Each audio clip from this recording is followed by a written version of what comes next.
भक्तजनों, माताओं, बहनों, सादर जय श्री कृष्ण। हमारे YouTube चैनल में आप सभी का बहुत बहुत स्वागत है। मैं हूं आपके साथ आचार्य धर्मेंद्र शास्त्री। आज हम आपको कार्तिक माह की पूर्णिमा की दिव्य और ज्ञानमयी कथा सुनाने जा रहे हैं। इस कथा को अंत तक जरूर सुनिएगा और अधिक से अधिक लोगों को शेयर भी करिएगा। कार्तिक की पूर्णिमा सबसे बड़ी पूर्णिमा मानी जाती है और कार्तिक का महीना वैसे ही सबसे बड़ा महीना माना गया है। और इस माह के शुक्ल पक्ष में जो पूर्णिमा आती है वह अनंत गुना पुण्य फलदायी है। और कार्तिक माह में पूरे महीने यदि कोई दान पुण्य या फिर स्नान आप नहीं कर सकते हैं तो केवल पूर्णिमा के दिन आप स्नान और दान करेंगे तो संपूर्ण माह का पुण्य फल आपको प्राप्त हो पाएगा। इस बार कार्तिक माह की जो पूर्णिमा तिथि है वो 29 नवंबर को दोपहर 12:47 से प्रारंभ होगी, जो कि 30 नवंबर को दोपहर 3 बजे पूर्णिमा तिथि समाप्त हो जाएगी। इसलिए व्रत की जो पूर्णिमा होगी, चंद्रोदय व्यापिनी पूर्णिमा 29 नवंबर 2020 रविवार को व्रत की पूर्णिमा होगी। वही कार्तिक माह के स्नान तथा दान की पूर्णिमा उदया तिथि के अनुसार 30 नवंबर 2020 सोमवार को ही रहेगी। यानी पूर्णिमा तिथि का जो प्रारंभ होगा 29 नवंबर को दोपहर 12:47 से कार्तिक पूर्णिमा लग जाएगी, जो कि 30 नवंबर को दोपहर 3 बजे कार्तिक पूर्णिमा समाप्त होगी। उदया तिथि के अनुसार आपको स्नान तथा दान की जो कार्तिक पूर्णिमा होगी वो आपको 30 नवंबर 2020 सोमवार को ही करना है। और यदि आप रात्रिकालीन देव दिवाली का पर्व मनाते हैं तो आप 29 तारीख, चूंकि शाम के समय 29 तारीख को पूर्णिमा है, इसलिए आप 29 तारीख को देव दिवाली और अपने घरों में दीपक प्रज्वलित कर सकते हैं, क्योंकि इस पूर्णिमा को देव दिवाली माना जाता है, त्रिपुरारी पूर्णिमा माना जाता है। और इसके अलावा गुरु नानक जयंती के रूप में भी इसे मनाया जाता है। गुरु नानक जयंती 30 नवंबर को मनेगी और व्रत की जो पूर्णिमा रहेगी वो 29 नवंबर रविवार को रहेगी। तो इस पूर्णिमा के दिन आप जल्दी उठ करके स्नान करें तथा भगवान का पूजन करें और ब्राह्मण को अन्नदान, वस्त्रदान, गोदान, दक्षिणा दान अवश्य करें। और इस पूर्णिमा की कथा जरूर सुने तथा इस दिन दीप दान भी करना चाहिए। इस दिन दीप दान करने से मनुष्य के जन्म जन्मांतर के पाप, दोष, पीड़ाएं नष्ट हो जाती है और उसके पुण्यों का उदय होता है। उसके जीवन में एक नया उजियारा आ जाता है। तो अब हम आपको कार्तिक माह की पूर्णिमा की कथा सुनाने जा रहे हैं। आपसे अनुरोध है कि इस कथा को अंत तक जरूर सुनिएगा और अधिक से अधिक लोगों को शेयर भी करिएगा। गुरुर् ब्रह्मा गुरुर्विष्णु गुरुर्देवो महेश्वरा गुरुः साक्षात् परब्रह्म तस्मै श्री गुरुवे नमः। श्री अखंड मंडलाकारं व्याप्तं येन चराचरं तत्पदं दर्शितं येन तस्मै श्री गुरुवे नमः। जय जय श्री राधा रमण, जय जय नवल किशोर, जय गोपी चित चोर प्रभु, जय जय माखन चोर। मात मेरी श्री राधिका, पिता मेरे घनश्याम, इन दोनों के चरणन में मेरा बारंबार प्रणाम। मोहिनी मूरत श्याम की वो मन रही समाय, जो मेहंदी के पात में लाली रही समाय। बोलिए श्री द्वारकाधीश भगवान की जय, श्री वृंदावन बिहारी लाल की जय, गोपाल कृष्ण भगवान की जय। कार्तिक मास की पूर्णिमा तिथि को भगवान शिव की नगरी काशी यानी बनारस में देव दिवाली मनाई जाती है।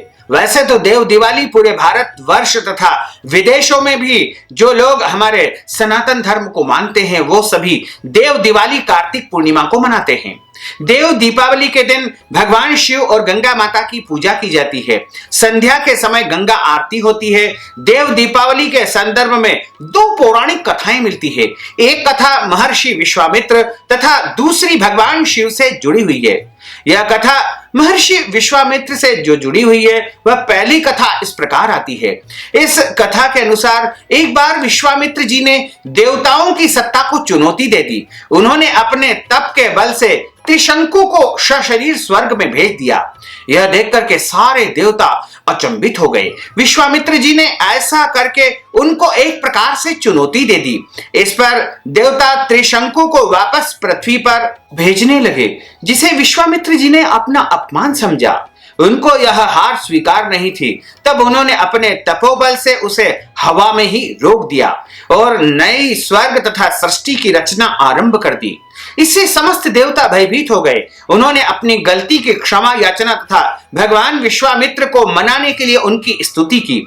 अंततः देवता सफल हुए और ऋषि विश्वामित्र उनकी प्रार्थना से प्रसन्न हो गए। उन्होंने दूसरे स्वर्ग और सृष्टि की रचना बंद कर दी। इससे सभी देवता प्रसन्न हुए और उस दिन उन्होंने देव दिवाली मनाई, जिसे देव दीपावली कहा गया। और देव दीपावली की जो दूसरी कथा आती है वह इस प्रकार है। तारकासुर नामक एक राक्षस था। उसके 3 पुत्र थे, तारकक्ष, कमलाक्ष और विद्युन्माली। भगवान शिव के बड़े पुत्र कार्तिकेय ने तारकासुर का वध कर दिया, क्योंकि तारकासुर का आतंक त्रिलोकी में फैलता जा रहा था। समस्त जीव जंतु और प्राणी उससे बहुत भयभीत थे। बहुत आतंक उसका फैला हुआ था। इस कारण से कार्तिक स्वामी ने क्रोधित होकर के तारकासुर का वध कर दिया। अपने पिता की हत्या की खबर सुनकर के तारकासुर के 3 पुत्र बहुत दुखी हुए। तीनों ने मिलकर के ब्रह्मा जी से वरदान मांगने के लिए घोर तपस्या की।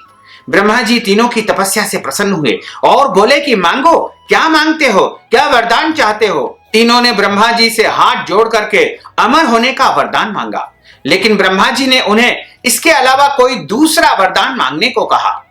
तीनों ने मिलकर के फिर सोचा और इस बार ब्रह्मा जी से 3 अलग नगरों का निर्माण करने के लिए कहा, जिसमें सभी बैठ करके सारी पृथ्वी और आकाश में घूमा जा सके। 1000 साल बाद जब हम मिले और हम तीनों के नगर मिलकर के एक हो जाए, और जो देवता तीनों नगरों को एक ही बाण से नष्ट करने की क्षमता रखता हो, वही हमारी मृत्यु का कारण बने। ब्रह्मा जी ने उन्हें यह वरदान दे दिया। तीनों यह वरदान पाकर के बहुत खुश हुए। ब्रह्मा जी के कहने पर मय दानव ने उनके लिए 3 नगरों का निर्माण किया।